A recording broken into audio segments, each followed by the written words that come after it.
오늘 알아볼 놈들은 반덜린드 갱단의 영원한 라이벌 오드리스콜 갱단과 갱단의 리더 콜룸 오드리스콜이다. 오드리스콜 갱단은 레데리투를 플레이할 때 가장 먼저 만나는 갱단이자 이후 챕터에서도 꾸준히, 심지어 보스인 콜룸이 죽고 나서도 잠깐이지만 등장하는 끈질긴 생명력으로 유명한 갱단이다. 오늘은 이 갱단에 대해 거두절미하고 알아보도록 하자. 우선 이 오드리스콜 갱단을 이끄는 리더는 이미 잘 알고 있는 아일랜드계 이민자 출신인 콜룸 오드리스콜이다. 리더인 콜룸이 아일랜드계 출신이라 그런지 갱단 내 소속된 인원들 중에서도 아일랜드계 인원들이 몇 명 존재한다. 이런 오드리스콜 갱단은 더치가 이끄는 반덜린드 갱단과 라이벌 관계인 만큼 모든 면에서 반덜린드 갱단과 반대되는 모습을 보여준다.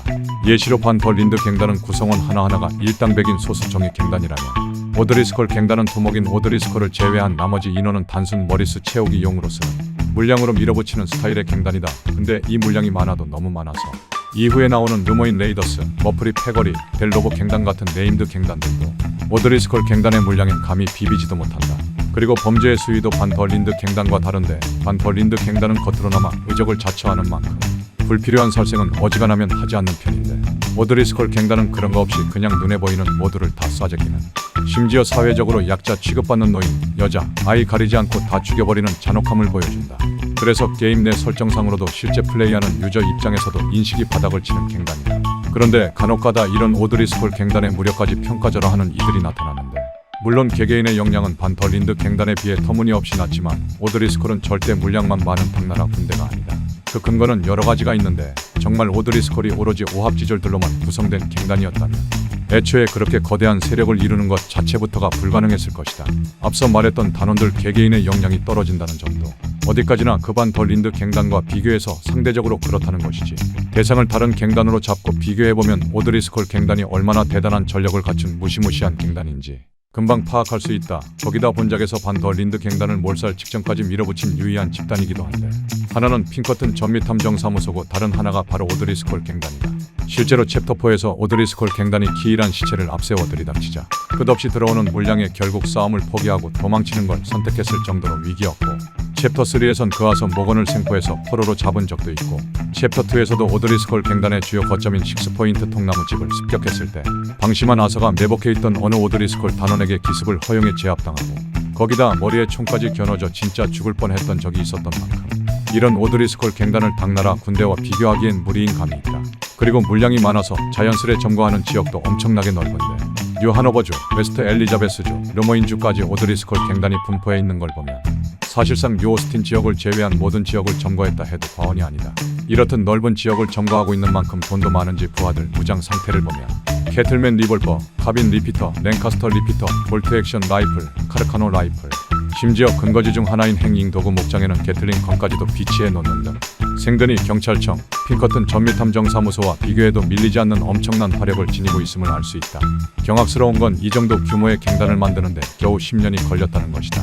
실제로 오드리스콜 갱단은 그 위상에 비해 의외로 설립된 지 얼마 안 된 갱단인데, 라이벌인 반덜린드 갱단이 1870년대 중반에 결성된 20년이 넘는 세월을 지닌 것을 생각하면 꼴랑 10년 만에 그런 베테랑 갱단과 비빌 수 있는 갱단을 만든 콜룸이 진짜 난놈이라는 걸 알 수 있다. 그렇다면 이런 콜룸의 무력은 도대체 어느 정도일까? 우선 콜룸은 작중에서 단 한 번도 실력 발휘를 한 적이 없기에 이 모든 건 뇌피셜에 기반한 추론임을 감안하고 보면 될 것 같다. 여하튼 콜룸은 어쨌든 한 갱단의 리더인 만큼 그 무력이 출중할 것으로 예상되는데, 그 이유는 그의 휘하에 있는 어마무시한 양의 부하들이다. 그 정도로 많은 인원을 감당하기 위해선 여러 능력이 필요한데 그 중 하나가 무력이다.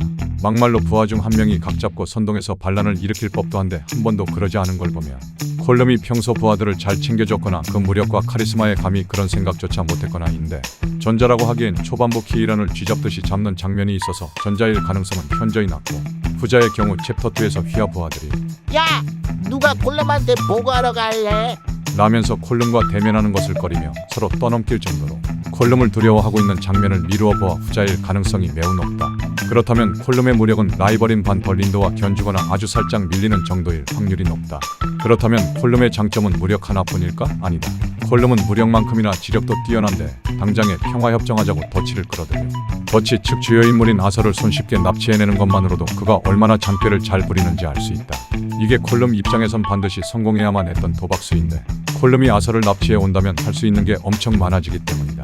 아서를 회유해 자신의 편으로 만들 수도, 회유에 실패하더라도 아서를 미끼로 반덜린드 갱단을 괴멸시킬 수도 있으니 콜룸 입장에선 무조건 이득을 보게 되는 신의 한 수였던 것이다.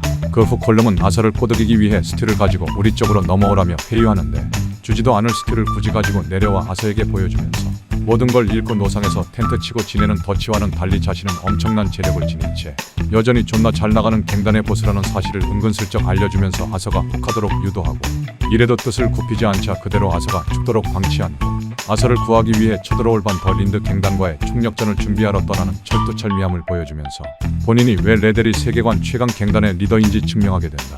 그러나 이런 문무겸비의 완벽한 콜룸에 취해오는 너무나도 허망했는데 바로 본인이 납치한 아서가 미친 생존력으로 탈출하고 그 후 챕터 6에서 자신을 구해줬어야 할 저격수가 아서에게 당하면서 그렇게 어이없는 죽음을 맞이하게 된다. 이렇게 콜룸의 죽음으로 영원할 것만 같았던 오드리스콜 갱단은 너무나도 쉽게 무너지며 자취를 감추게 되었다. 가난한 아일랜드 이민자 출신으로 이영만리 타국에서 나름 자수성가에 성공한 인물이지만 결국 그 방식이 잘못된 탓에 범죄자 신분이라는 한계를 넘지 못해 경찰들의 손에 붙잡혀 처형당한 콜룸의 모습은 당시 미국에서 끝끝내 주류 사회에 편입되지 못하고 겉돌면서 밑바닥 인생을 전전하는 이민자들의 비참한 현실을 대변해주는 결국 그도 더치처럼 근대화라는 급변하는 시대상에 저항하지 못하는 구시대의 잔재에 지나지 않는 나약한 존재이면서 동시에 그럼에도 끝까지 그 체제에 아득바득 개겼던 인물이라고 볼 수 있다.